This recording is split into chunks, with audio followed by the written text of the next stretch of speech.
Hello, salut à tous, j'espère que vous allez bien.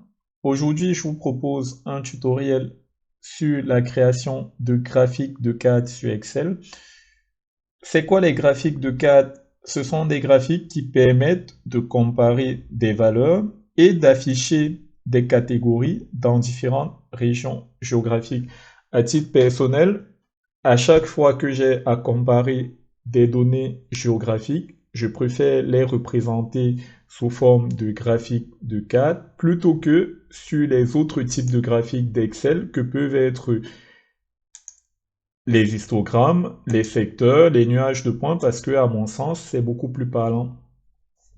Dans le cadre du tutoriel d'aujourd'hui, j'ai préparé quelques données sur les populations de villes, de différentes villes du département du Rhône en France, ou encore sur le chiffre d'affaires quelconque d'une entreprise quelconque qui opère sur cette zone géographique-là. Donc, j'ai pris des chiffres d'affaires au hasard et ces chiffres d'affaires sont donnés en millions d'euros.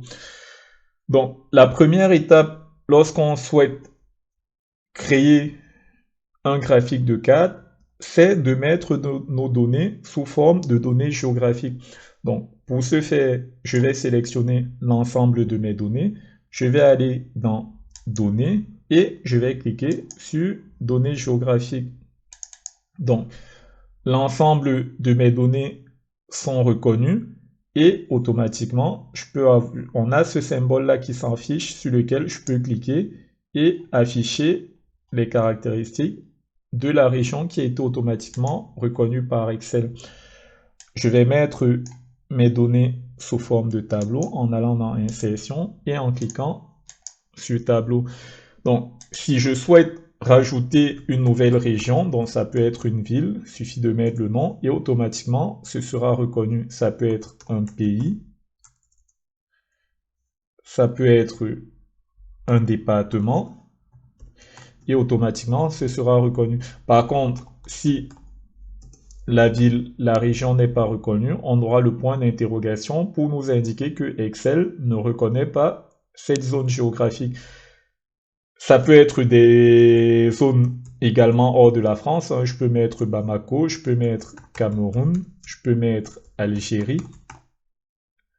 Ce sera automatiquement reconnu. Donc là, ça me dit que Cameroun n'est pas reconnu. Donc, je vais modifier. Peut-être, voilà, comme ça. Donc, à chaque fois qu'on rajoutera des données géographiques, celles-ci seront automatiquement reconnues par Excel. Et si elles ne sont pas reconnues, on aura ce symbole-là et il faudra corriger l'orthographe. Donc, je vais me relimiter aux données dont j'ai besoin pour ce tuto. Voilà. Donc, une fois que j'ai mes villes, je vais venir mettre également, en faisant copier-coller, les populations des différentes villes. Donc, ce sont des données Wikipédia que j'ai recopiées. Voilà. Le chiffre d'affaires de notre dite entreprise. Voilà. Donc, une fois que tout ça est fait, je vais sélectionner mes données. Donc, pour le moment, je vais faire uniquement un tableau avec la ville et la population. Donc, je vais sélectionner ces données. Je vais aller dans Insertion, dans Graphique, je vais sélectionner CAD et je vais rentrer. Donc, si je veux modifier le type de graphique, l'affichage, je peux venir là. Donc, personnellement, je préfère cette configuration-là. On peut modifier les couleurs à notre guise. Donc, voilà, je peux mettre ces couleurs-là, par exemple. On peut modifier la disposition.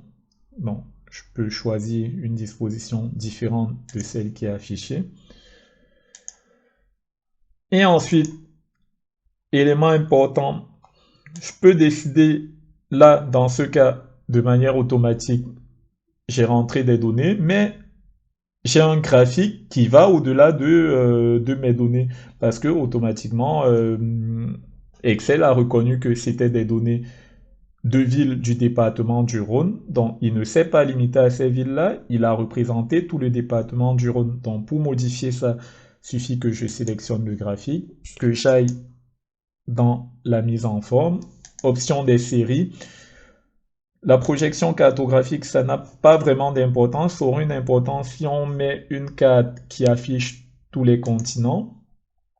Dans la zone de la carte, je vais sélectionner, je vais dire que je veux uniquement les régions avec les données. Et là, il va se limiter aux régions, aux villes que j'ai rentrées finalement. Il ne va pas me mettre toutes les régions. Donc, je peux également dire que je veux toute la région, je veux tout le département, je veux tout le pays, je veux plusieurs pays et régions, je veux le monde entier.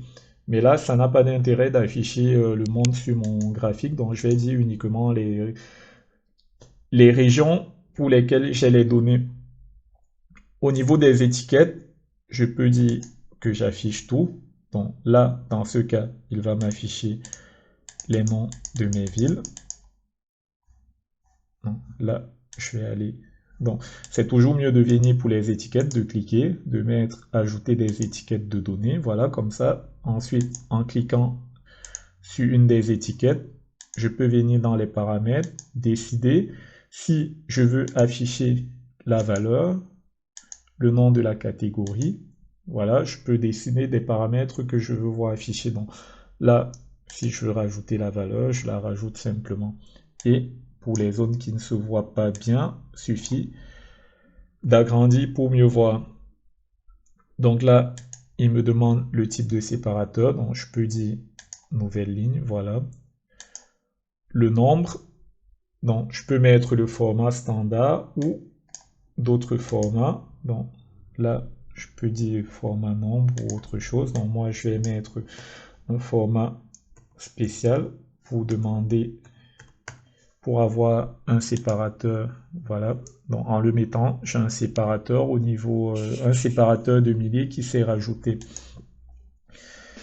Voilà. Donc je resélectionne mon graphique et je vais repartir dans les données. Donc on a le paramètre de la couleur de la série. Donc là, je peux choisir déjà le nombre de couleurs. Donc on peut décider de rester sur 2 couleurs ou alors on peut décider d'en rajouter une troisième.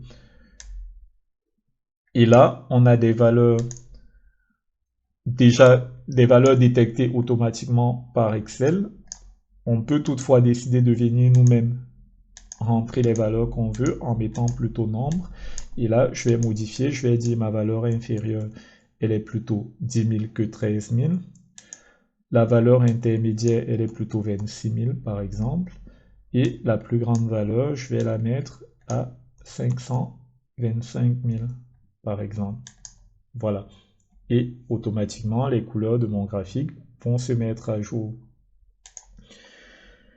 Donc, je peux faire exactement la même chose avec le chiffre d'affaires. Donc, c'est pour vous dire qu'on peut faire ce travail-là, peu importe le type de données que l'on a. Donc, j'ai oublié un élément. Donc, c'est de vous dire que là, je peux venir rajouter des villes, comme je disais tout à l'heure, mais je peux également rajouter le département. Donc là, comme j'ai rajouté un département, donc si je mets la population du département à 60 000 par exemple, voilà, j'ai tout le département qui se met en bleu, à l'exception des villes à l'intérieur de notre département pour lesquelles j'ai des données.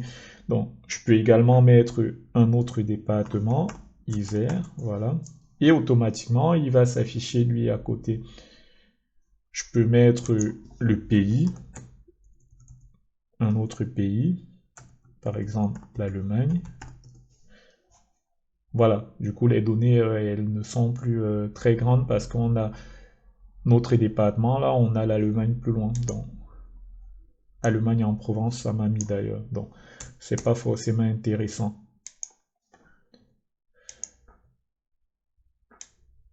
Donc on va revenir là.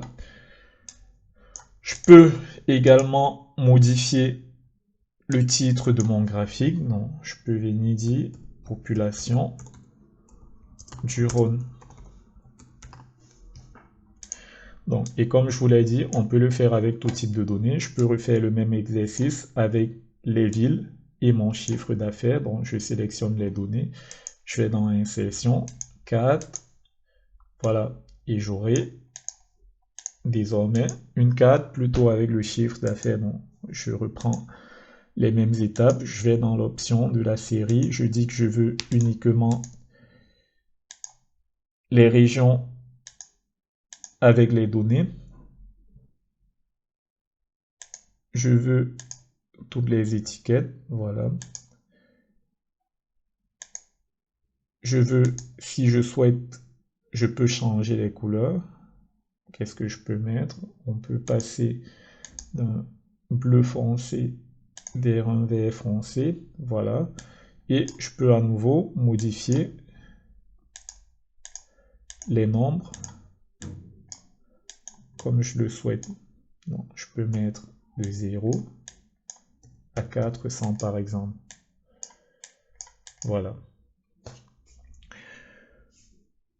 Bah écoutez, nous arrivons à la fin de ce nouveau tutoriel.